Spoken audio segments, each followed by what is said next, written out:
Mes parents m'ont refusé de payer l'université, me forçant à être indépendante, mais ont tout financé pour ma sœur. J'ai coupé les ponts. 9 ans plus tard, à son mariage, il sent un vide. Tu veux faire des études supérieures? Très bien.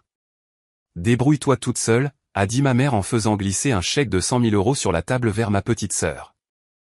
Même table, même dîner, même parents, filles différentes. 9 ans plus tard, je me tenais au fond de la salle lors du mariage de ma sœur. Un mariage payé par les mêmes parents qui ne pouvaient pas débourser un centime pour mon avenir. Ma mère a balayé la pièce du regard et a chuchoté à mon père, « Pourquoi ai-je l'impression qu'il manque quelque chose ?» Avant que quiconque ne puisse répondre, le marié a blêmi. Il m'a regardé, puis a regardé Juliette, puis m'a regardé à nouveau, et il a prononcé un seul mot qui a réduit au silence 200 invités. Ce mot, et ce qui s'est passé ensuite, a détruit un mariage, le mensonge d'une famille et 9 ans de silence, le tout en moins de 4 minutes. Je m'appelle Camille Dubois. J'ai 27 ans, et ceci n'est pas une histoire de vengeance. C'est une histoire de survie qui se termine par une justice rendue. Laissez-moi vous ramener 9 ans en arrière, au dîner qui a tout changé. J'ai grandi dans une grande maison bourgeoise sur l'avenue des Tilleuls à Saint-Germain-en-Laye, dans les Yvelines. 4 chambres, un garage pour 2 voitures, une pelouse que mon père tondait tous les samedis comme une horloge. De l'extérieur, nous ressemblions à une famille parfaite. De l'intérieur, eh bien, cela dépendait de la fille à qui vous posiez la question. Ma mère, Dominique Dubois, avait un système. Ce n'était écrit nulle part, mais tout le monde dans la maison le comprenait. Juliette était l'investissement. J'étais les frais généraux. Juliette avait des cours de piano. J'avais des manuels scolaires d'occasion. Juliette avait une nouvelle robe pour chaque gala scolaire. On me disait de faire avec ce que j'avais. Et ma mère ne s'en cachait pas. Elle nous présentait lors des barbecues du quartier comme une gamme de produits. Voici ma fille Juliette. Elle va faire de grandes choses. Puis elle faisait un geste vague dans ma direction. Et voici Camille. Aucune prédiction, aucune fierté, juste un nom. Le réfrigérateur était le musée de la vie de Juliette, photos de danse, diplôme d'excellence, tout était couvert. Un matin, en classe de seconde, j'ai accroché mon certificat de félicitations du conseil de classe avec un aimant, pile au centre. Quand je suis rentré de l'école, il avait disparu. Le frigo devenait encombré, a dit ma mère, sans lever les yeux de son magazine. Mon père, Richard, était un autre genre de problème.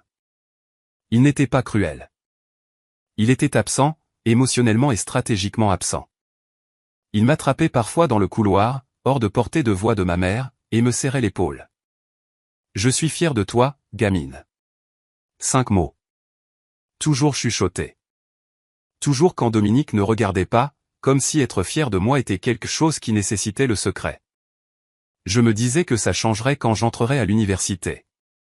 J'ai été accepté avec une bourse qui couvrait la moitié des frais. J'avais juste besoin qu'il couvre l'autre moitié. Ce qui s'est passé à cette table de dîner est quelque chose que je repasse en boucle dans ma tête jusqu'à ce jour. Nous étions en mai 2008. J'avais 18 ans. L'année de terminale se terminait dans 11 jours. Et j'avais un plan. J'avais tout imprimé, lettres de bourse, détails des frais de scolarité, un budget sur 4 ans que j'avais établi sur un tableur, revenus du travail à temps partiel, dépenses estimées, le manque à gagner qu'il devait combler. 50 000 € sur 4 ans pour vivre à Paris et payer les frais annexes. J'avais répété mon discours 3 fois devant le miroir de la salle de bain. Le dîner était un poulet rôti. Juliette était assise en face de moi, faisant défiler son téléphone. Mon père coupait sa viande en silence. J'ai attendu que ma mère finisse son 2e verre de vin, puis j'ai posé le dossier sur la table. J'ai été accepté à Dauphine, ai-je dit. Demi-bourse. J'ai juste besoin d'aide pour le reste. Ma mère n'a pas ouvert le dossier. Camille, nous en avons déjà parlé. En fait, non, pas une seule fois. Tu dois apprendre l'indépendance, a-t-elle dit comme un diagnostic. Le monde réel ne te donne rien sur un plateau. J'ai souligné l'évidence. Vous payez la totalité des frais de scolarité de Juliette dans cette école privée à Lyon. La situation de Juliette est différente. Ma mère a plié sa serviette. Précise, sans hâte. Elle a un potentiel qui a besoin d'être nourri. Tu es plus résiliente. J'ai regardé mon père. Il fixait son assiette. Sa fourchette ne bougeait pas. Il n'a rien dit. Juliette remuait son verre d'eau. N'a pas levé les yeux. N'a pas dit un mot pour ma défense. Pas un seul. Cette discussion est close, a dit ma mère. Si tu le veux vraiment, tu trouveras un moyen. C'est ce que font les gens forts. J'ai rassemblé mes papiers. Mes mains tremblaient. Je ne pleurais pas devant eux. Je ne lui donnerai pas ce plaisir. Plus tard dans le couloir, mon père m'a attrapé le bras. J'ai pensé qu'enfin, il dirait quelque chose. Ta mère a ses raisons, a-t-il dit. Donne-lui juste du temps. Puis il s'est éloigné. Retour au salon, retour à la télévision. Retour à la version de la paix qui exigeait mon silence. Cette nuit-là, j'ai fait une valise. J'avais 300 € sur mon compte épargne, et j'ai pris une décision sur laquelle je ne suis pas revenu en 9 ans. 5h14 du matin. La cuisine était sombre. J'ai posé ma clé de maison sur le comptoir à côté de la machine à café, celle que ma mère lançait tous les matins à 6h15, pour qu'elle la trouve en premier. Pas de mots. Je n'avais plus rien à expliquer. La lumière du garage était allumée. Mon père était assis dans sa Renault, moteur éteint, les mains sur le volant. Il m'a vu à travers le pare-brise. Je l'ai vu. Il n'a pas ouvert la portière. Je n'ai pas frappé à la vitre. Nous nous sommes juste regardés pendant 3 secondes. Cela a semblé durer 1 an. Puis je me suis retourné et j'ai marché jusqu'à l'arrêt de bus sur l'avenue. Le campus était à 1h30 de là. Ma chambre de cité U avait un matelas fin, un bureau en métal et une fenêtre qui ne fermait pas complètement.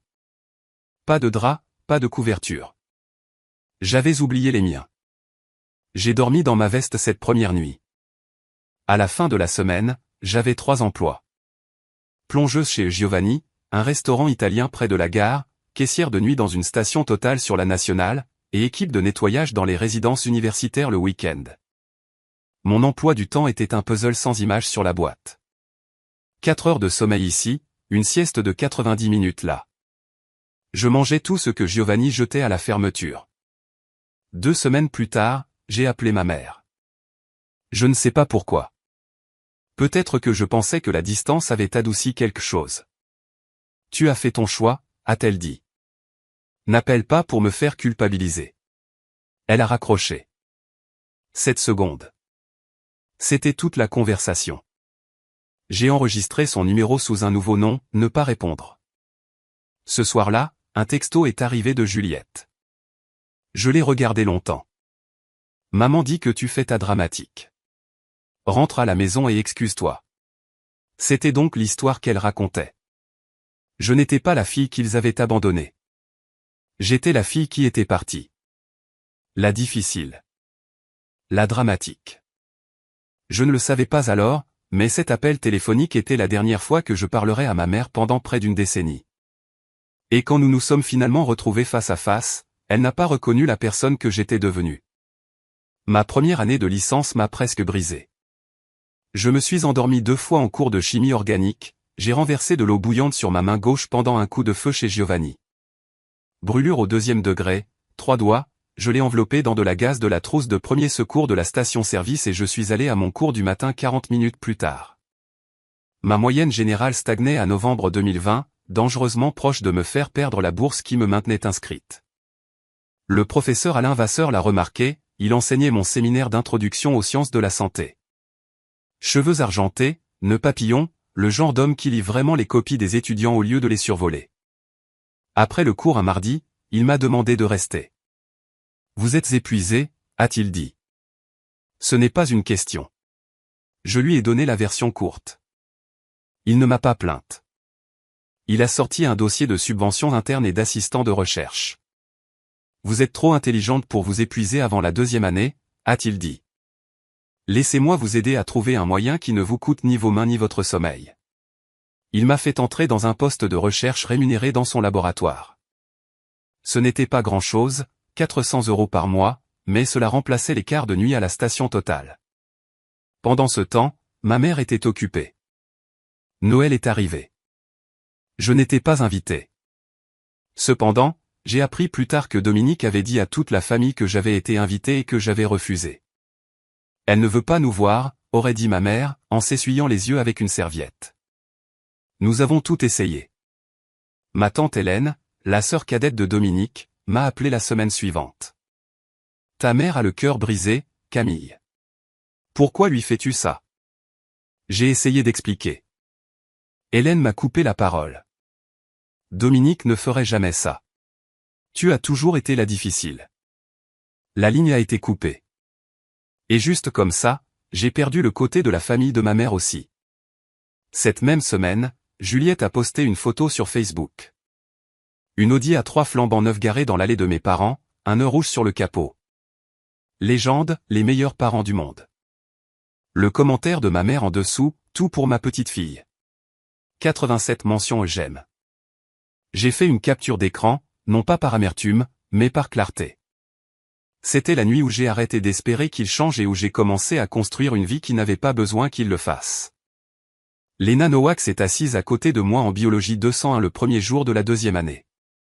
Elle avait les cheveux foncés tirés en arrière par un élastique, des cernes sous les yeux plus profonds que les miens, et un thermos de café de la taille d'un petit extincteur. Tu ressembles à ce que je ressens, a-t-elle dit. Merci. C'est un compliment. Ça veut dire que tu es toujours là.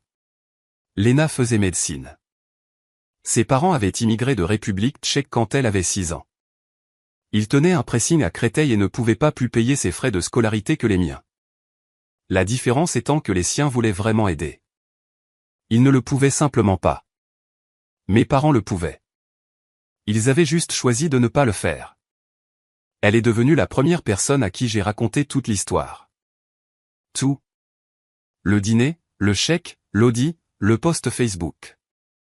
Je lui ai raconté sur un banc devant le bâtiment des sciences à 23 heures, toutes les deux mangeant des sandwichs triangles parce qu'aucune de nous ne pouvait se permettre le resto U. Léna n'a pas bronché. Elle n'a pas offert de sympathie. Elle a essuyé de la moutarde sur son menton et a dit, tu ne leur dois pas une rédemption, Camille. Tu te dois une vie. J'ai porté ces mots pendant des années. Ce semestre-là, j'ai commencé à rédiger un article de recherche pour le laboratoire du Dr Vasseur. 12 pages sur les applications de données dans la gestion des dossiers patients, les systèmes des petites cliniques, l'optimisation des flux de travail, les lacunes d'interopérabilité. J'en ai écrit la majeure partie entre mes quarts de nuit, dans la salle de pause du personnel chez Giovanni, entre deux charges de vaisselle industrielle. C'était sec, technique et profondément pas sexy. Mais c'était la première chose que j'avais jamais construite qui semblait complètement mienne. Le docteur Vasseur a lu le brouillon d'une traite. Cela pourrait être quelque chose, a-t-il dit. Pas juste un article, quelque chose de réel. Cet article, ces 12 pages que j'ai écrites entre minuit et l'aube, allaient finalement devenir la fondation de quelque chose que je n'aurais pas pu imaginer. Mais cette partie vient plus tard. Une nuit, en triant mes courriers indésirables, j'ai trouvé un email transféré de mon père. Pas d'objet, pas de salutation, juste 7 mots. J'espère que tu manges assez, papa. Il n'a pas demandé où j'étais, n'a pas offert d'aide, n'a pas mentionné ma mère. Juste 7 mots flottants dans le silence numérique. Je l'ai lu 2 fois. Puis j'ai fermé mon ordinateur portable et je me suis remise au travail. La fin de la deuxième année a failli m'emporter. Le restaurant Giovanni a fermé. Le propriétaire a pris sa retraite. Le bâtiment a été vendu. Juste comme ça. 40% de mes revenus ont disparu du jour au lendemain. Je me suis assise sur mon lit de cité U et j'ai fait le calcul 3 fois, espérant que les chiffres changeraient. Ils n'ont pas changé. J'avais assez d'économies pour 6 semaines de loyer. Après ça, plus rien. J'ai pris mon téléphone, fait défiler jusqu'à ne pas répondre. Mon pouce a plané sur le bouton vert pendant 11 secondes. J'ai compté. J'ai posé le téléphone. Au lieu de cela, j'ai marché jusqu'au tableau d'affichage du campus et je me suis inscrite pour 2 autres boulots. Soutien scolaire en statistique pour les premières années et saisie de données en freelance pour un cabinet d'assurance local. Le week-end, mon emploi du temps se compressait à 3 heures de sommeil par nuit. Certains matins, je ne me souvenais pas d'être allé au campus. Léna a commencé à laisser des barres de céréales dans mon sac à dos sans me le dire. Pendant ce temps, Juliette vivait son semestre à l'étranger à Florence. Je le sais parce que son Instagram existait même si je ne la suivais plus. L'algorithme se fichait de mes limites. Une photo a fait surface sur mon fil à 2 heures du matin. Juliette sur une terrasse surplombant l'Arnaud. Verre de vin à la main. Lumière dorée sur son visage. Légende, ma meilleure vie. Reconnaissante. Ma mère l'avait reposté avec ses propres mots. Ma fille conquiert le monde. J'étais assise dans la buanderie du sous-sol de ma résidence. Le néon grésillait. Le chauffage était en panne depuis 3 jours. Mes doigts étaient gercés par le liquide vaisselle et l'eau froide. Même parent, même sang. Monde différent. Puis une bouée de sauvetage. Le docteur Vasseur m'a appelé dans son bureau, non pas pour m'avertir, mais pour me remettre une lettre. J'avais été sélectionné pour une bourse de recherche d'été compétitive, entièrement financée, logement, indemnité, repas, tout couvert pour 10 semaines. Vous avez mérité ça, a-t-il dit, non pas à cause de votre situation, mais à cause de votre travail. Ce programme d'été a sauvé mon parcours universitaire, mais plus important encore, il m'a présenté à un réseau de personnes dans la technologie de la santé. Des gens qui voyaient ce que je pouvais construire, pas d'où je venais. L'une de ces connexions me mènerait à un nom que je n'entendrai plus pendant des années. Pas avant de me tenir au fond d'un mariage auquel je n'étais jamais censé assister. J'ai obtenu mon diplôme avec mention très bien un dimanche de mai. L'amphithéâtre contenait 4000 personnes. Aucune d'elles n'était pour moi. Léna se tenait dans les gradins avec une pancarte faite main qui disait « Docteur Dubois ». Un jour en lettres violettes tordues. Elle a hurlé mon nom quand j'ai traversé l'estrade. Une seule personne plus bruyante qu'une famille entière ne l'aurait été. Nous avons pris une photo dehors, juste nous deux, toques inclinés, souriant dans le téléphone de Léna. Pas de parents en arrière-plan, pas de bouquet, pas de réservation de restaurant après. Léna nous a conduites à un bistrot et nous avons partagé une assiette de frites en appelant ça une célébration. J'ai trouvé un emploi en 1 mois. Analyste logiciel débutante dans une petite entreprise de technologie de la santé en dehors de Paris. 12 employés, bureau exigu, café terrible. Mais j'ai appris vite, écrit du code, réparé des systèmes que personne d'autre ne voulait toucher, été promu une fois, puis une autre. À 24 ans, je dessinais quelque chose à moi sur des serviettes et des feuilles de calcul, une plateforme pour gérer les données des patients pour les petites cliniques, celles trop petites pour les logiciels d'entreprise mais trop complexes pour les dossiers papier. L'idée qui avait commencé par 12 pages dans le laboratoire du docteur Vasseur avait pris de l'ampleur. J'ai utilisé mes économies et un petit prêt création d'entreprise pour la lancer. Je l'ai nommé Medipon Solutions. La première année, j'avais 2 clients et une table pliante pour bureau. J'ai immatriculé la société sous mon nom d'usage de l'époque, enfin presque marié. J'avais été brièvement fiancé au milieu de la vingtaine à un homme nommé David Allaire. La relation n'a pas survécu aux semaines de 80 heures, mais au moment de notre séparation, tous mes documents commerciaux, ma réputation professionnelle et mes badges de conférence indiquaient les Camille Allaire. Je ne les ai jamais changés. Cela semblait être mon nom à ce moment-là, un nom que j'avais gagné dans les salles de réunion, pas hérité à une table de dîner où je n'étais pas la bienvenue. Puis un soir, mon téléphone a sonné. Un indicatif des Yvelines que je n'avais pas vu depuis 6 ans. Et, a dit Juliette, c'est moi. Je sais. Maman ne sait pas que j'appelle. De quoi as-tu besoin, Juliette? Une faveur? Financière? Combien? 8000 €. Je te rembourserai. Je ne peux pas demander à maman et papa. Ils ne doivent pas savoir. Pourquoi faire? C'est compliqué. Non, tu ne peux même pas, non. Elle a raccroché. 30 minutes plus tard, mon téléphone s'est allumé avec un numéro inconnu. J'ai décroché avant de pouvoir réfléchir. Comment oses-tu refuser ta sœur? La voix de ma mère était plus froide que dans mes souvenirs. Après tout ce que cette famille a fait.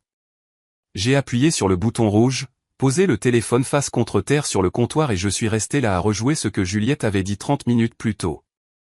Maman ne sait pas que j'appelle. Donc, soit ma mère avait soudainement développé la télépathie, soit ma sœur m'avait menti dans les 5 premières secondes de notre première conversation en 6 ans. Certaines choses ne changent jamais. Je me suis fait une tasse de thé et je me suis remise au travail. Je ne savais pas à quoi servaient les 8 000 euros. Pas à ce moment-là, mais quand je l'ai découvert des années plus tard de la pire des manières, cela expliquait tout ce que Juliette cachait. Dominique n'a pas pris le rejet en silence.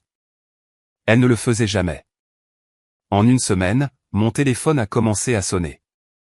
Des numéros que je n'avais pas vus depuis des années. Cousins, amis de la famille, des gens dont je me souvenais à peine des dîners de vacances de mon enfance. Tous avec le même script. Camille, ta mère est dévastée. Camille, comment as-tu pu tourner le dos à Juliette? Elle avait appelé chacun d'entre eux. Construit un nouveau récit à partir de zéro. Camille a de l'argent maintenant. Camille a refusé d'aider sa propre sœur. Camille est devenue froide et égoïste depuis qu'elle est partie. Tante Hélène a appelé. Ta mère pleure tous les soirs à cause de toi. A-t-elle pleuré quand je travaillais 3 emplois à 18 ans? C'était ton choix. Exactement. Et ceci est aussi mon choix. Au revoir, tante Hélène. Puis est venu le post Facebook. Long, performatif, dégoulinant d'une tristesse soigneusement construite. Certains enfants oublient d'où ils viennent. Le cœur d'une mère ne peut se briser qu'un certain nombre de fois. Elle ne m'a pas nommé. Elle n'avait pas à le faire. 142 mentions et j'aime. Le commentaire de Juliette trônait tout en haut. Je t'aime, maman. Je suis là pour toi, toujours. Un duo parfait. La fille dévouée et la mère blessée mise en scène pour un public qui n'entendait jamais qu'un seul son de cloche. J'ai vu le post. Je n'ai pas réagi, je n'ai pas commenté. J'ai bloqué les 2 comptes, fermé mon ordinateur portable et je suis retourné déboguer l'intégration d'un client qui était dû le lendemain matin. Quelques jours plus tard, Léna m'a appelé pendant sa pause à l'hôpital. Elle était à la moitié de son internat à ce moment-là. Et, question au hasard. Le LinkedIn de Juliette dit qu'elle est cadre supérieur de santé, mais je l'ai cherché dans le registre national hier soir. Rien. Pas de licence, pas de dossier.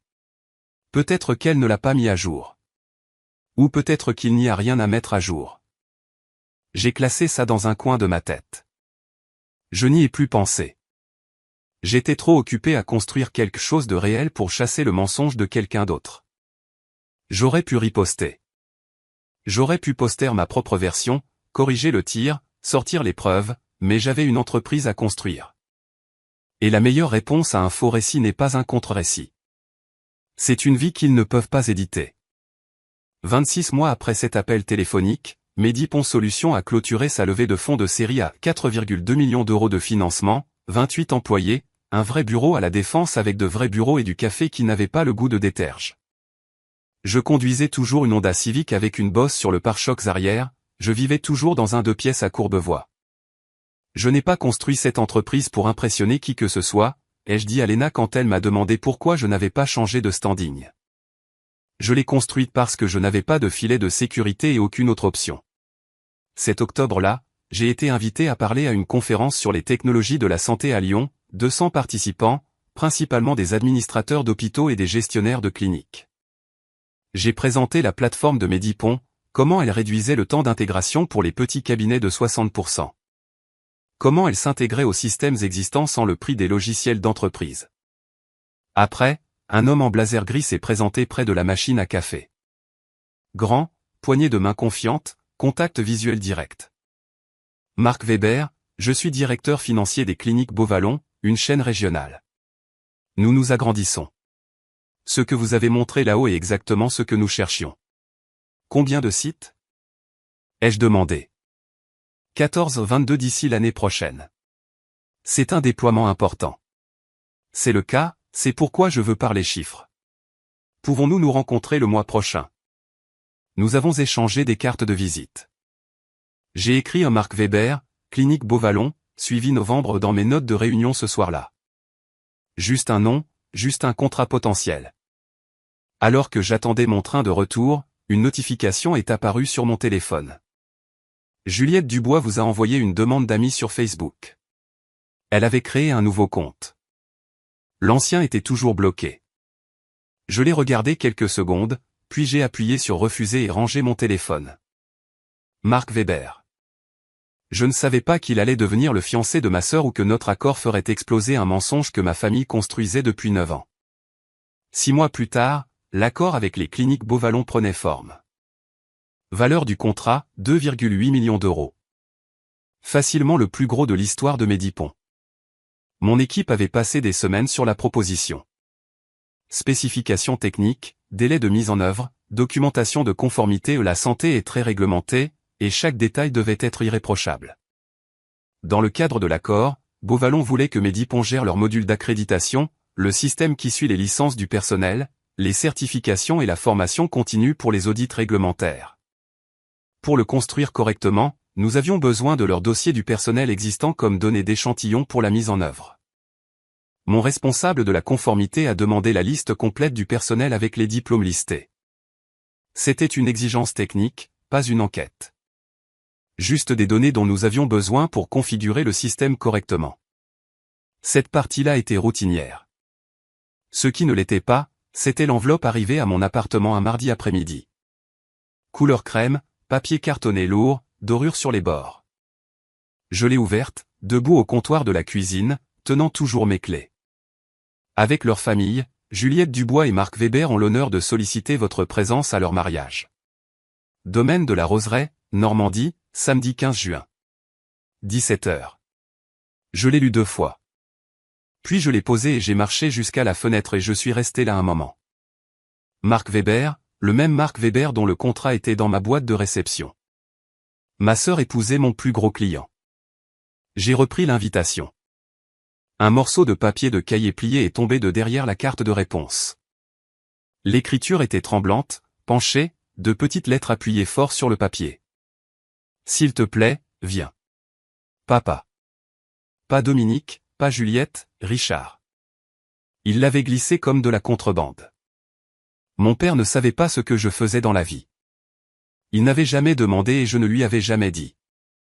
Notre seule communication en 9 ans avait été un email de 7 mots auquel il n'avait jamais donné suite. Il n'a pas envoyé l'invitation parce qu'il savait pour Marc ou Medipon. Il l'a envoyé parce que, malgré tous ses échecs, il voulait toujours ses 2 filles dans la même pièce. J'ai appelé Léna ce soir-là. Ma sœur épouse mon plus gros client. Silence. Est-ce qu'il sait qui tu es, a-t-elle demandé. Il me connaît comme la PDG de Medipon, pas comme la sœur de Juliette. Est-ce que Juliette le sait? Je ne pense pas. Elle n'a aucune idée de ce que je fais. Alors, qu'est-ce que tu vas faire? J'ai regardé le papier du cahier, l'écriture de mon père, tremblante, petite, les lettres d'un homme qui n'avait pas le courage d'appeler, mais qui ne pouvait s'empêcher de tendre la main. Je vais y aller. J'aurais dû jeter l'invitation. Chaque partie rationnelle de moi disait, n'y va pas. Mais l'écriture de mon père sur du papier de cahier déchiré, caché derrière une carte de réponse comme s'il avait peur que quelqu'un la voie, a brisé quelque chose en moi que je pensais avoir scellé. J'ai passé 2 semaines à hésiter. Léna a dit, si tu y vas, vas-y pour toi, pas pour eux. Elle avait raison. Elle l'avait généralement. J'ai décidé d'y assister pour 3 raisons, tourner la page, le mot de mon père, et le fait que j'avais besoin d'un dernier face-à-face avec Marc avant de finaliser le contrat. Un mariage n'était pas idéal, mais rien dans cette situation n'était idéal. J'ai confirmé ma présence pour 2, moi-même et Léna, qui a insisté pour venir. Tu n'entres pas dans cette maison seule, a-t-elle dit. Pendant ce temps, le processus de diligence raisonnable suivait son cours. Mon équipe de mise en œuvre a commencé à exécuter les données d'accréditation via notre moteur de vérification. C'est une fonctionnalité clé de la plateforme, recouper les diplômes soumis avec les bases de données nationales et les registres universitaires. C'est ce que fait le logiciel. C'est littéralement le produit que nous leur vendions. Le genre de paperasse qui reste dans la boîte de réception de quelqu'un pendant une semaine avant que quelqu'un ne le remarque. Le tableur est revenu avec 14 noms. Je l'ai fait défiler à mon bureau, café à la main, ne m'attendant à rien d'inhabituel. Ligne 9, Juliette Dubois, cadre administratif de santé, master en informatique de santé, Université de Lyon. Mon estomac s'est noué. Pas de surprise, exactement. Quelque chose de plus proche de la confirmation. J'ai pensé à ce que Léna m'avait dit quelques années auparavant. Son nom n'était pas sur le registre national. J'aurais pu le signaler. J'aurais pu dire quelque chose à Marc à ce moment-là, mais c'était un processus de conformité, pas une enquête personnelle. Le protocole était clair. Vérifier chaque nom sur la liste. Pas d'exception, pas de raccourci, pas de favoritisme dans un sens ou dans l'autre. J'ai envoyé un email à mon équipe juridique. Accélérer la vérification des diplômes, la liste complète, procédure standard. Je n'ai pas ciblé Juliette. Je n'avais pas à le faire. Le processus trouverait ce qu'il y avait à trouver. 3 jours plus tard, une note préliminaire est revenue de mon responsable de conformité. 3 noms signalés pour une vérification étendue. Les réponses institutionnelles peuvent prendre 2 à 4 semaines. Le mariage était dans 18 jours. Les résultats pourraient ne pas arriver avant la suite. Et j'ai réalisé que je n'allais pas seulement au mariage de ma sœur. Je marchais vers une collision entre 2 mondes qu'elle ne s'attendait jamais à voir se rencontrer. Je n'ai pas demandé quels étaient les 3 noms. Je n'en avais pas besoin. Le mariage était dans 18 jours. Les résultats de la vérification arriveraient dans 14. Le domaine de la Roseraie s'étendait sur 5 hectares de vignes et de jardins juste au nord de la côte normande. Des guirlandes lumineuses pendaient en boucle entre de vieux chênes. Du lin blanc drapait chaque surface. Un quatuor à cordes jouait quelque chose de doux et de bon goût près de l'entrée du jardin. 200 chaises faisaient face à une arche fleurie. Cela ressemblait à une page de magazine. Cela sentait l'argent. L'argent de mes parents. Léna et moi sommes arrivés à 16h40.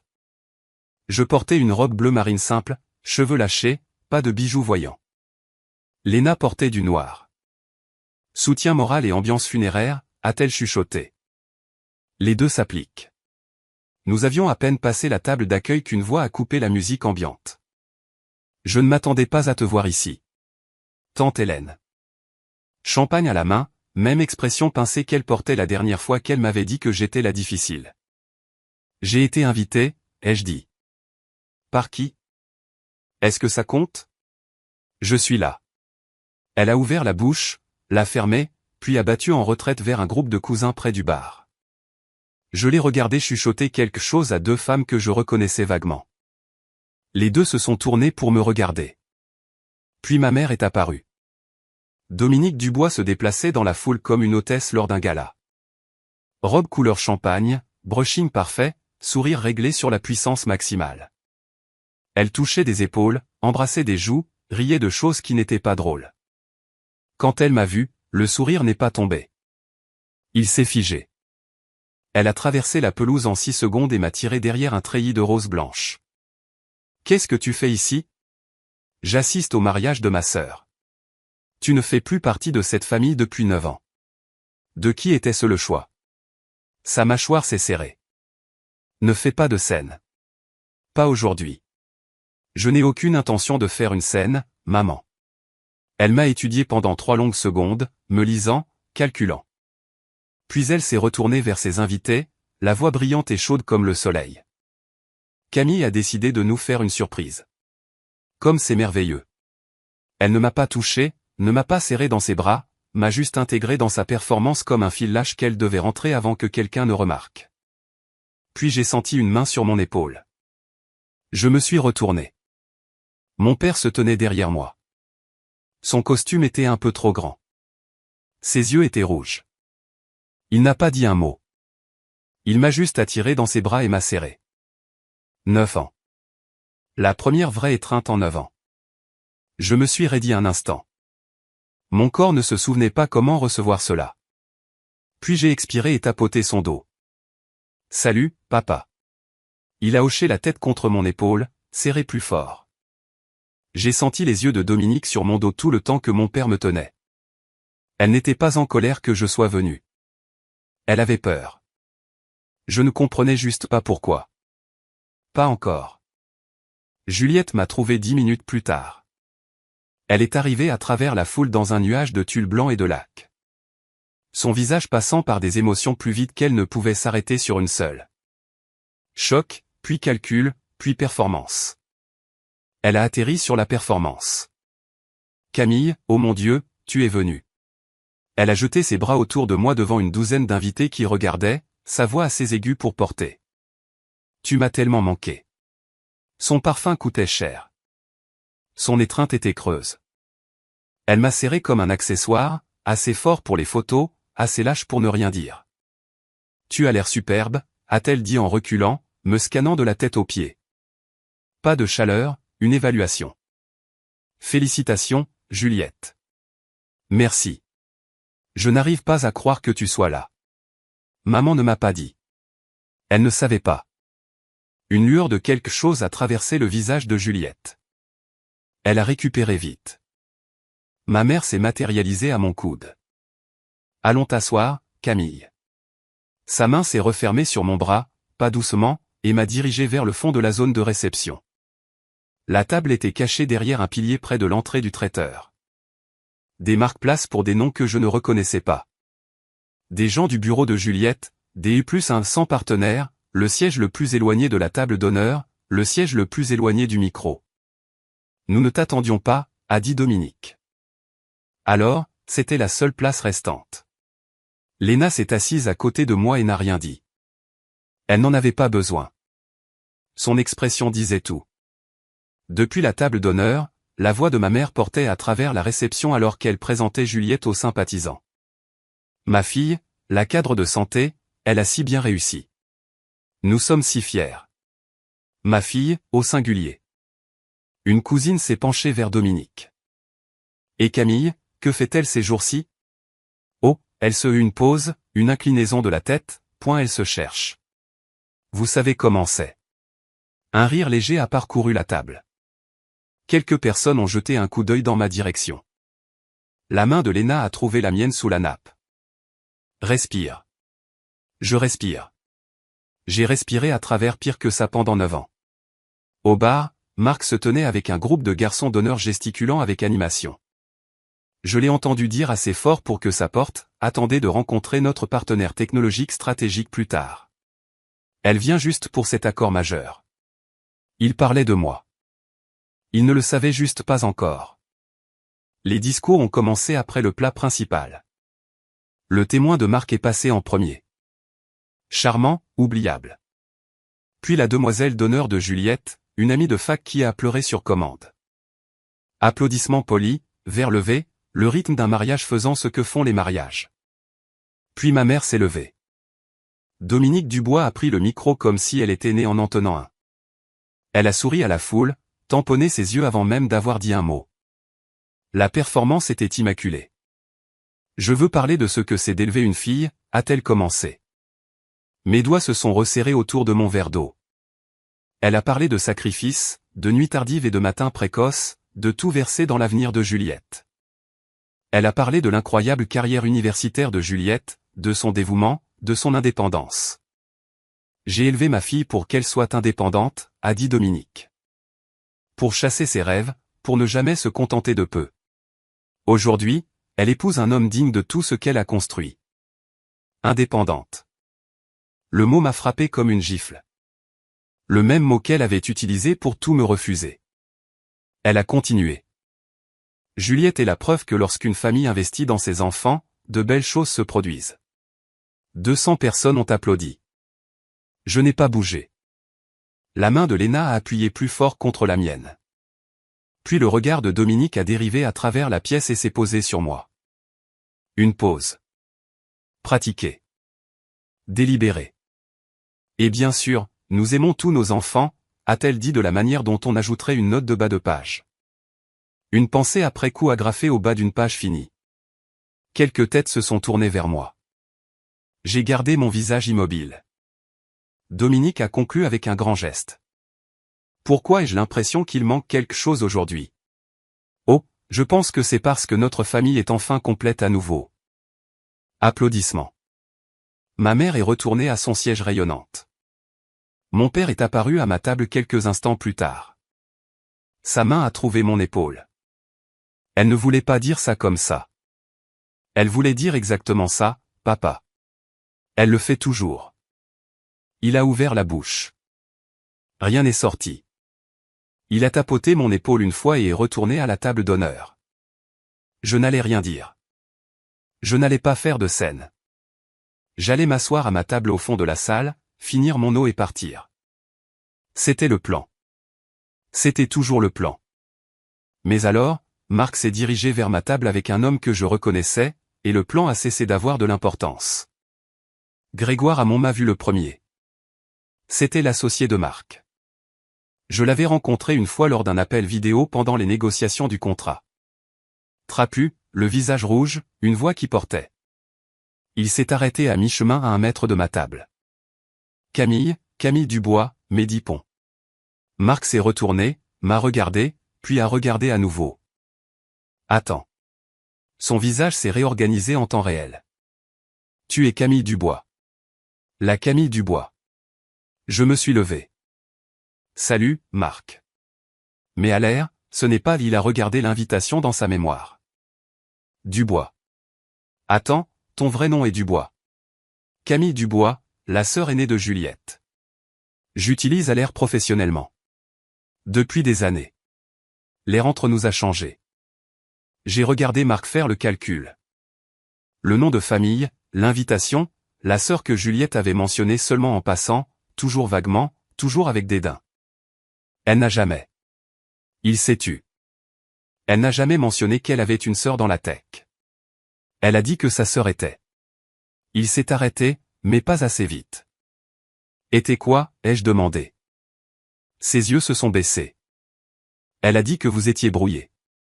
Que tu avais des problèmes. Je vois. Les gens aux tables voisines se retournaient. Une conversation à ce volume avec le marié lors d'un mariage. Cela attirait les regards comme une voix élevée dans une bibliothèque. Ma mère est apparue en quelques secondes. Elle s'est déplacée à travers la foule avec la précision de quelqu'un qui avait passé une vie à contrôler des pièces. Marc, chérie, n'embête pas Camille. Sa voix était chaude. Ses yeux ne l'étaient pas. Elle est là pour profiter, pas pour parler affaires. Marc a regardé Dominique. De la façon dont on regarde quelqu'un qui vient de vous dire que le ciel est vert. Affaire ? Madame Dubois. Savez-vous qui c'est ? Il a fait un geste vers moi. C'est la PDG de Mehdi Pons Solutions. Nous sommes sur le point de signer un contrat de 2,8 millions d'euros avec son entreprise. Le visage de Dominique a fait quelque chose que je n'avais jamais vu auparavant. Pendant une seconde, peut-être moins. Le masque a glissé. Sa bouche s'est ouverte. Ses yeux se sont écarquillés. Quelque chose derrière eux a recalculé. Puis le sourire est revenu plus mince, plus serré. Eh bien, n'est-ce pas charmant ? À travers la réception, Juliette regardait.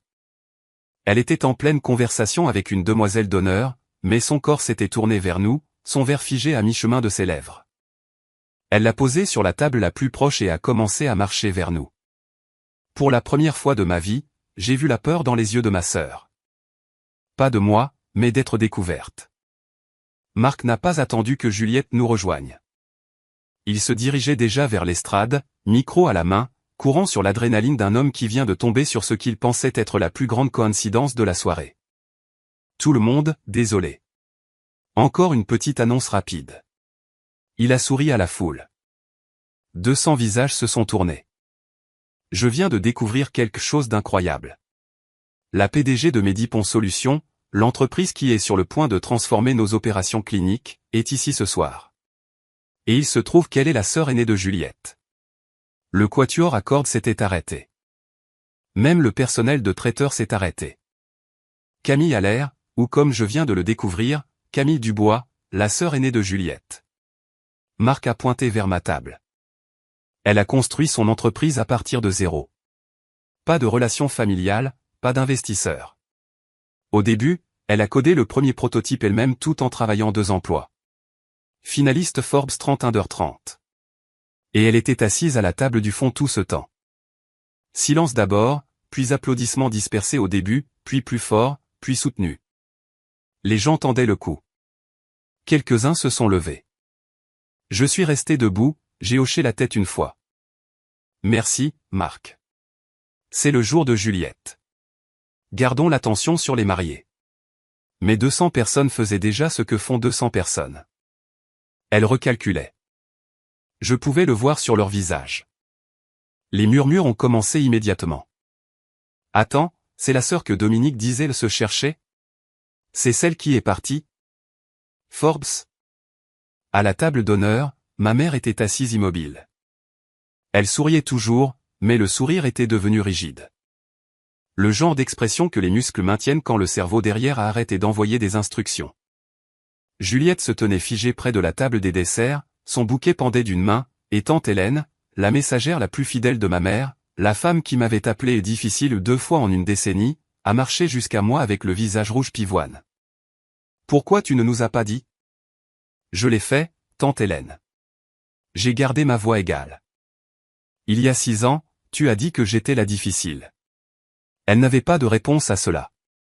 Elle est restée là avec la bouche à moitié ouverte, puis s'est retournée et s'est éloignée. La révélation du statut n'était que l'apéritif.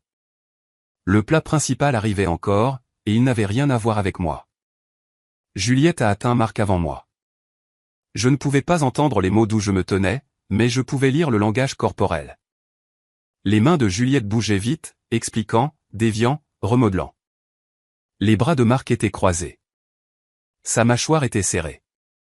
Il a secoué la tête une fois lentement de la façon dont un homme le fait quand il entend quelque chose qui ne colle pas. Dominique m'a intercepté sur le chemin du bar. « Tu as planifié ça, n'est-ce pas ?» « Planifié quoi ? Avoir du succès ? » Je l'ai regardé. « Non, maman. C'était ton idée. Souviens-toi, sois indépendante. Tu es venue ici pour humilier ta sœur. Je suis venu parce que papa me l'a demandé. Tout le reste, tu l'as construit toi-même. » Elle s'est rapprochée, sa voix est tombée dans un sifflement. « Tu as toujours dû tout ramener à toi. C'est la première fois en 9 ans que je suis dans la même pièce que toi. Je n'ai pas fait de discours. Je n'ai pas demandé le micro. Ton gendre m'a présenté. Vois ça avec lui. » Elle s'est retournée et s'est éloignée. J'ai regardé ses mains. Elle tremblait. 5 minutes plus tard, Marc est apparu à mes côtés. Son téléphone était dans sa main. Son visage était différent maintenant. La chaleur de l'annonce disparut, remplacée par quelque chose de plat et contrôlé. « Camille, on peut parler ? » « Pas ici. » Nous sommes sortis sur le balcon surplombant le vignoble. Le soleil se couchait. La lumière était magnifique. Cela semblait obscène compte tenu de ce qui arrivait. Mon équipe m'a envoyé le rapport de diligence raisonnable ce matin, a-t-il dit.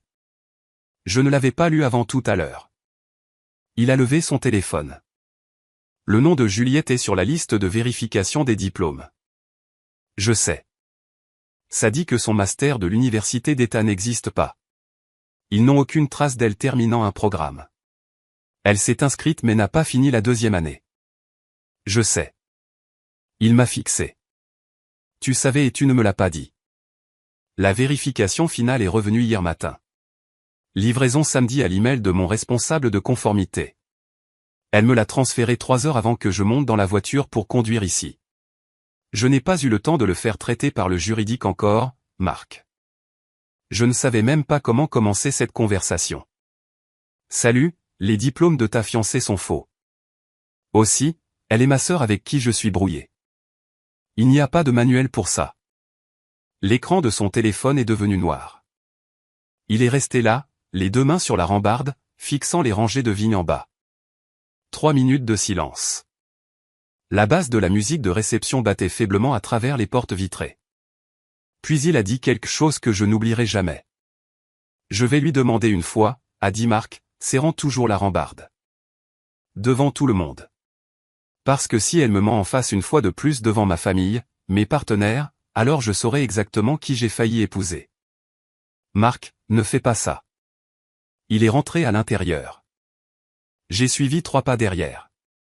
Je ne voulais pas faire partie de ce qui allait se passer, mais je ne pouvais pas détourner le regard non plus. Juliette se tenait près de la table du gâteau parlant à une demoiselle d'honneur avec un sourire qui travaillait trop dur.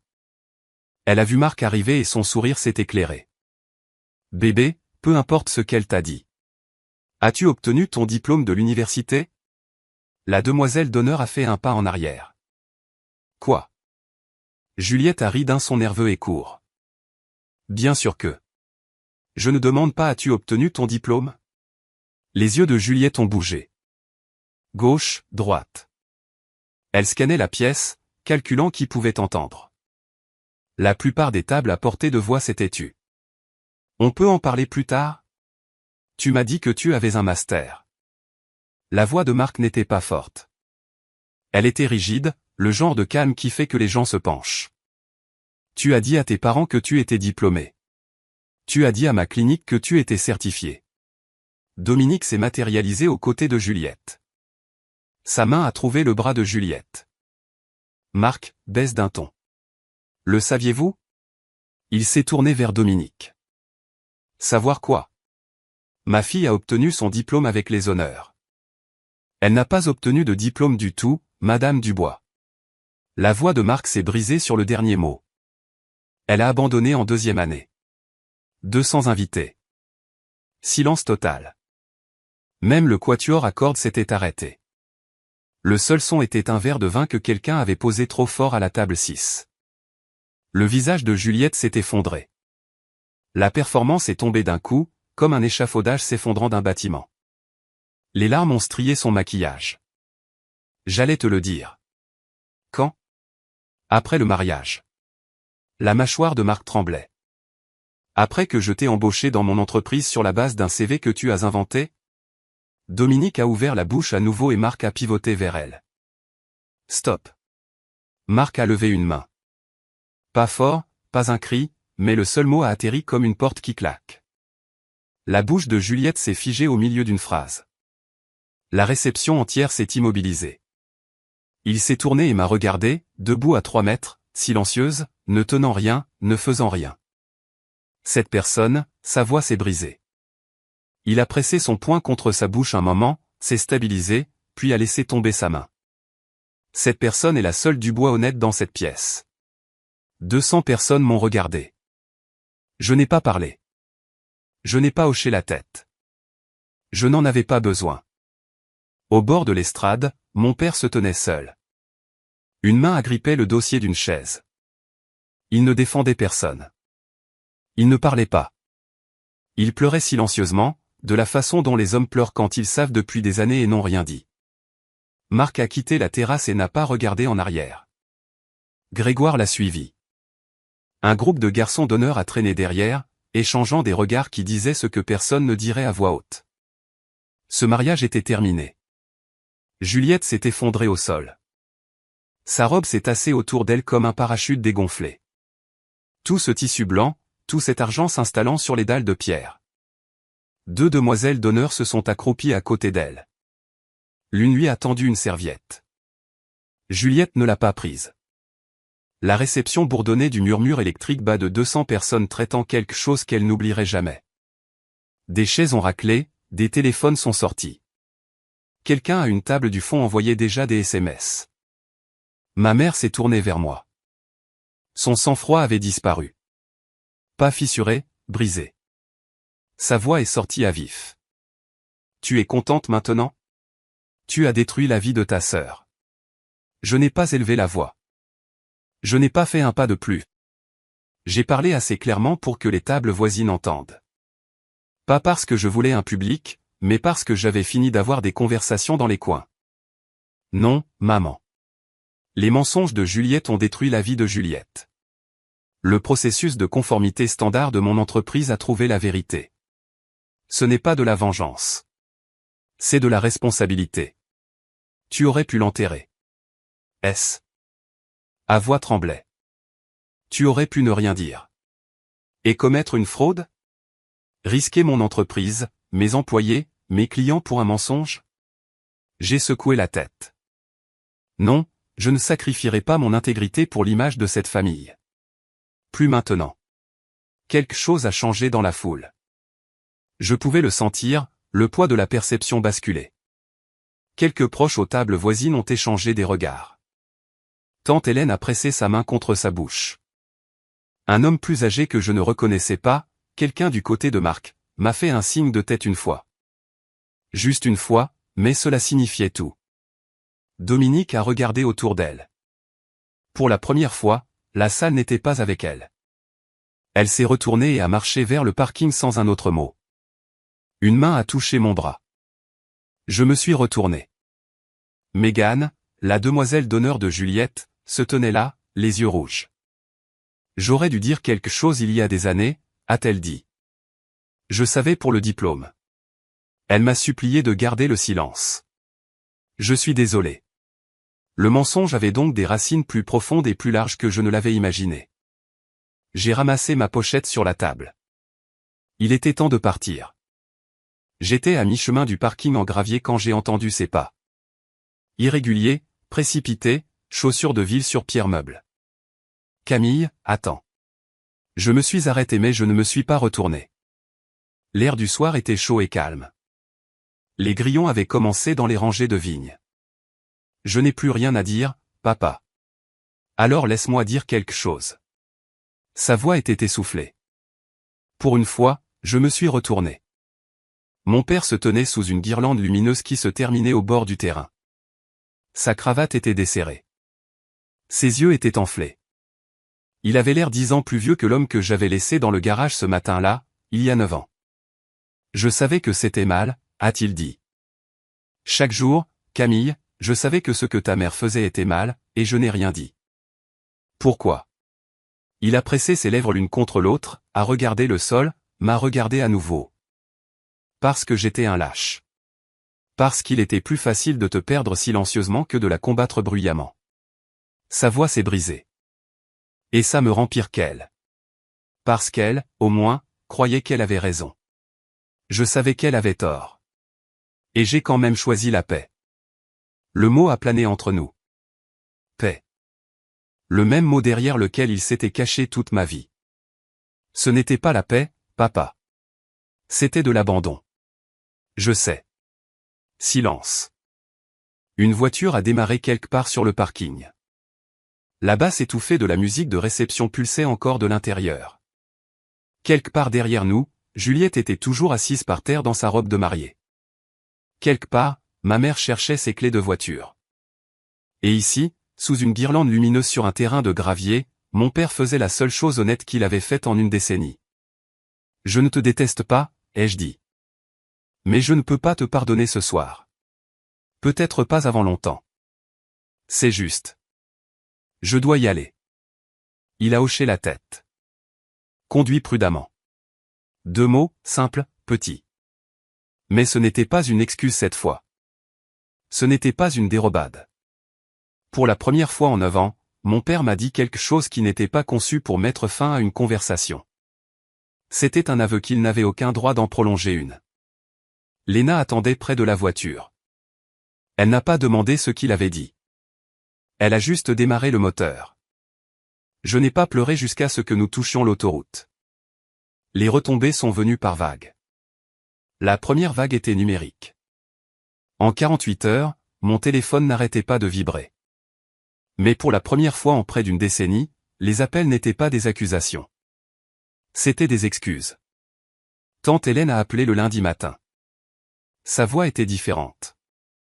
Plus basse, dépouillée de la certitude vertueuse avec laquelle j'avais grandi. Camille, je te dois des excuses.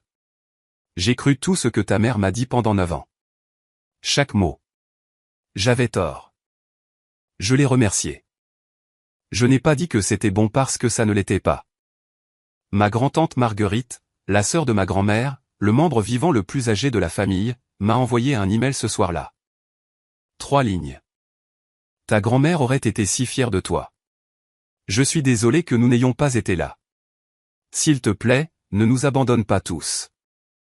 La deuxième vague était professionnelle. Les collègues de Marc chez Beauvallon ont commencé à vérifier l'historique d'emploi de Juliette. Ce qu'ils ont trouvé correspondait à ce que je soupçonnais déjà. Juliette n'avait jamais tenu le titre de cadre de santé. Elle était réceptionniste, une bonne réceptionniste selon la plupart des comptes, agréable, organisée, appréciée, mais le titre sur son LinkedIn, les diplômes sur son CV, le diplôme sur le mur de son bureau à domicile, rien de tout cela n'était réel. Marc m'a envoyé un email mardi soir, professionnel, contrôlé. Le contrat avec Medipon reste sur les rails. La situation de Juliette est personnelle et je ne laisserai pas cela affecter notre relation professionnelle, mais j'ai besoin d'un peu de temps avant notre prochaine réunion. J'espère que vous comprenez. J'ai compris. La troisième vague était les réseaux sociaux. Dominique a posté une fois un long paragraphe larmoyant. Ma famille est déchirée par la jalousie et les mensonges. Priez pour nous. C'était le même script qu'elle avait joué pendant des années, mais cette fois la section des commentaires n'a pas coopéré. Et Camille? Que s'est-il vraiment passé au mariage? Est-ce vrai pour le diplôme de Juliette? Elle a supprimé le post en 4 heures. Puis mercredi soir, un texto de Juliette. Pas de préambule, pas de performance. Je suis désolé pour tout. Je ne m'attends pas à ce que tu me crois. Je l'ai lu 3 fois. Je n'ai pas répondu. Pas parce que je ne la croyais pas, mais parce que je ne savais pas encore quoi dire. Certains messages doivent reposer avant de savoir ce qu'ils méritent. 2 semaines plus tard, les conséquences avaient cessé d'être des murmures pour devenir des faits. Juliette a été licenciée des cliniques Beauvallon. L'examen du service RH a confirmé ce que Marc savait déjà. Elle avait déformé ses qualifications sur sa demande d'emploi, un diplôme fabriqué, un titre professionnel qu'elle n'avait jamais détenu. Selon le droit du travail, cela seul était une cause suffisante, mais c'était pire qu'un simple licenciement. Parce que Juliette avait listé ses faux diplômes sur des documents soumis lors d'un audit de conformité l'année précédente, l'équipe juridique de la clinique l'a signalée comme une responsabilité potentielle. Elle n'a pas été inculpée pénalement. Il n'y avait pas de préjudice aux patients, pas de fraude à la facturation, mais le licenciement a été documenté comme une fausse déclaration de qualification. Et dans la santé, c'est le genre de note qui vous suit d'une candidature à l'autre. Marc a annulé le mariage discrètement. Pas d'annonce dramatique, pas de déclaration publique. Il a simplement informé la famille et les amis que les fiançailles étaient terminées. Le domaine de la roseraie a remboursé ce qu'il pouvait. Les cadeaux de la liste ont été retournés. La lune de miel au Portugal a été annulée. J'ai entendu cela de seconde main par Léna, qui l'a entendu d'une connexion mutuelle à l'hôpital. Le cercle social de Dominique, celui qu'elle avait passé 30 ans à cultiver, a commencé à se contracter. Les vieux amis ont arrêté d'appeler. Les voisins qui passaient avec des gâteaux ont gardé leur distance. La grand-tante Marguerite m'a dit que lors d'un rassemblement familial le mois suivant, Dominique s'est assise dans un coin et n'a parlé à presque personne. Elle ressemblait à une femme qui n'avait plus de texte, a dit Marguerite. Le contrat Medipont avec Beauvallon est passé comme prévu, 2,8 millions. Mon équipe a géré la mise en œuvre au cours des 6 mois suivants.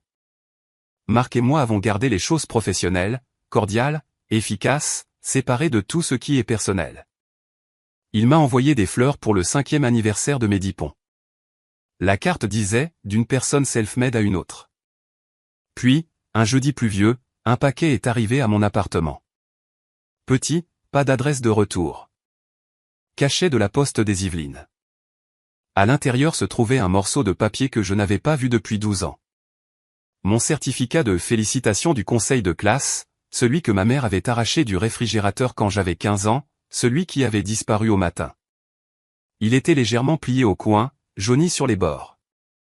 Un post-it était collé au dos avec l'écriture tremblante de mon père. Ce n'était jamais encombré. C'était toujours à toi. Il l'avait gardé. 12 ans dans un tiroir de bureau, caché de ma mère, de la façon dont il avait caché chaque impulsion honnête qu'il avait jamais eue. Ce n'était pas assez. Un morceau de papier ne pouvait pas défaire une décennie. Mais je l'ai tenu longtemps avant de le poser. Je n'ai appelé personne pendant une semaine. J'avais besoin de silence.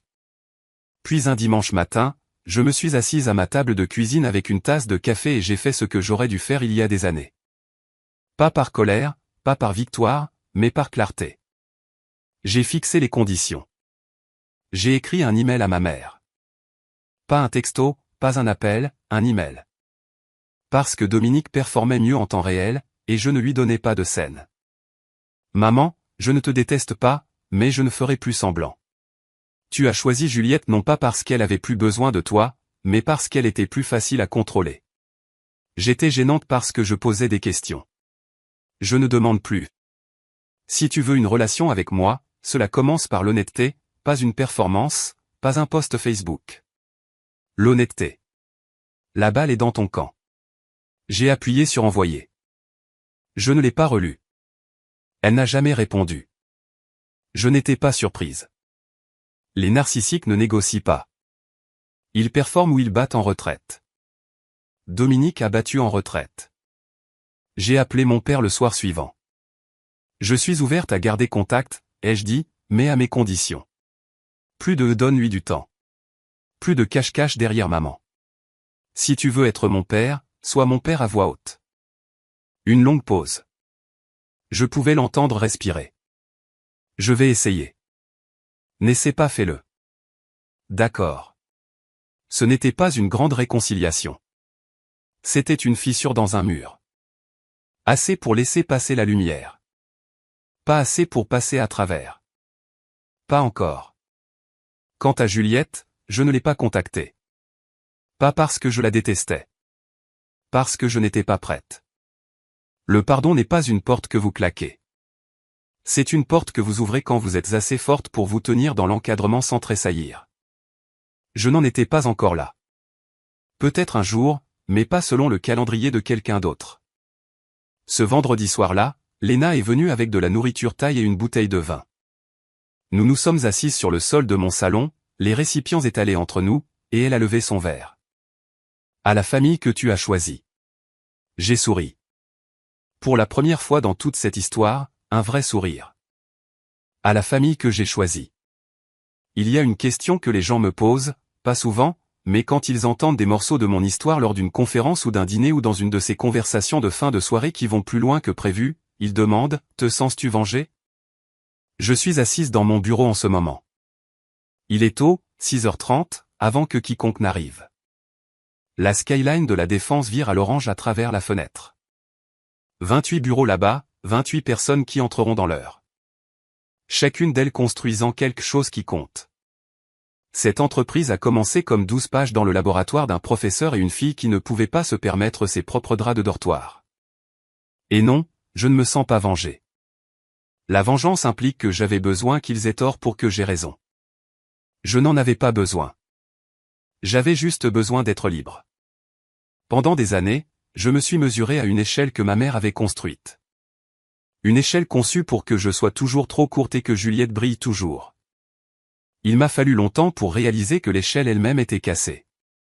Pas moi. J'ai commencé une thérapie il y a 3 ans, 2 fois par mois, le mercredi soir, avec une femme nommée Dr Rousseau, qui a une façon de poser des questions qui vous font rester assise en silence pendant une minute entière avant de pouvoir répondre. Je pensais que la thérapie était un signe de faiblesse, quelque chose dont on avait besoin seulement si on ne pouvait pas gérer ses propres problèmes. Il s'avère que c'est le contraire. C'est la chose la plus difficile que j'ai jamais faite. Plus difficile que de construire mes 10 ponts, plus difficile que de dormir 3 heures par nuit. Plus difficile que de marcher dans ce mariage. La voix de ma mère joue encore dans ma tête parfois. La résilience est un don, Camille. Elle l'a dit pour justifier de me laisser sans rien. Elle le pensait comme une arme. Mais elle avait raison sur une chose. La résilience est un don. Elle ne me l'a juste pas donné. Je l'ai forgé moi-même. Dans des cuisines tard la nuit et des salles de classe tôt le matin et une chambre de cité U avec une fenêtre cassée, et personne, pas elle, pas quiconque, ne peut s'attribuer le mérite de cela. Voici où tout le monde en est maintenant. Ma mère vit toujours dans la maison de l'avenue des Tilleuls. Elle poste sur Facebook moins fréquemment, 1 ou 2 fois par mois, là où c'était quotidien. Les posts sont plus courts. Plus de longs paragraphes sur le sacrifice et la maternité. Surtout des photos de son jardin. Tante Hélène m'a dit que Dominique a rejoint un club de lecture mais a quitté après 2 réunions parce que les femmes posaient trop de questions personnelles. Elle ne m'a pas contacté. Je ne m'attends pas à ce qu'elle le fasse. Certaines personnes préfèrent perdre une fille plutôt que d'admettre qu'elles avaient tort. J'ai fait la paix avec ça. Pas parce que ça ne fait pas mal, mais parce qu'attendre qu'elle change faisait plus mal. Mon père m'appelle tous les dimanches à 17h30 comme une horloge. Les appels durent 5 à 10 minutes. Il me parle de la météo, du chien du voisin, d'un documentaire qu'il a regardé. Il ne mentionne jamais ma mère. Je ne demande jamais. Ce n'est pas assez, mais c'est quelque chose. Et après 9 ans de rien, quelque chose ressemble à beaucoup. Il essaie. Je vois ça. Je ne suis pas sûr qu'essayer soit suffisant, mais il le fait à voix haute, et c'est la partie qui compte. Juliette s'est inscrite dans un IUT, un vrai programme cette fois avec de vrais relevés de notes et de vrais cours. Elle et Marc ne sont plus ensemble. Elle m'a envoyé une lettre manuscrite, 4 pages recto verso, environ 3 mois après le mariage. Je l'ai lue à ma table de cuisine. Elle était honnête d'une manière dont Juliette n'avait jamais été honnête avec moi auparavant. Elle n'a pas blâmé ma mère. Elle ne m'a pas blâmé. Elle a écrit « J'ai passé si longtemps à être qui il voulait que je sois que j'ai oublié de devenir quelqu'un de réel. » Je n'ai pas encore répondu. Certaines lettres ont besoin de temps pour reposer avant de savoir quoi dire en retour. Mais je ne l'ai pas jetée non plus. Elle est dans mon tiroir de bureau juste à côté du certificat de félicitations. Marc et moi avons clôturé le contrat Beauvallon avec succès. Nous gardons les choses professionnelles, propres, respectueuses, délimitées. C'est un homme bien qui a été pris dans le naufrage de quelqu'un d'autre. Je respecte la façon dont il a géré cela. Et moi, Mehdi Pont grandit. Nous embauchons. La plateforme est active dans plus de 30 cliniques à travers la France, Beauvallon, plus une douzaine d'autres partenaires. Mais ce n'est pas la mise à jour qui compte. La mise à jour qui compte est celle-ci, je dors toute la nuit maintenant. Je ne tressaille pas quand un indicatif des Yvelines allume mon téléphone. J'ai des gens autour de moi qui m'ont choisi, non pas parce que nous partageons du sang, mais parce que nous partageons du respect. C'est assez. C'est plus qu'assez. Si vous regardez ceci et que vous reconnaissez votre famille et la mienne, je vous vois. J'étais vous. Vous n'avez pas à faire sauter un mariage pour trouver votre liberté. Parfois, c'est plus silencieux que ça. Parfois, c'est bloquer un numéro à 2 heures du matin. Parfois, c'est entrer dans le cabinet d'un thérapeute pour la première fois et dire la phrase que vous retenez depuis des années. Parfois, c'est juste le mot « non ». Dit une fois, dit clairement, et non retiré.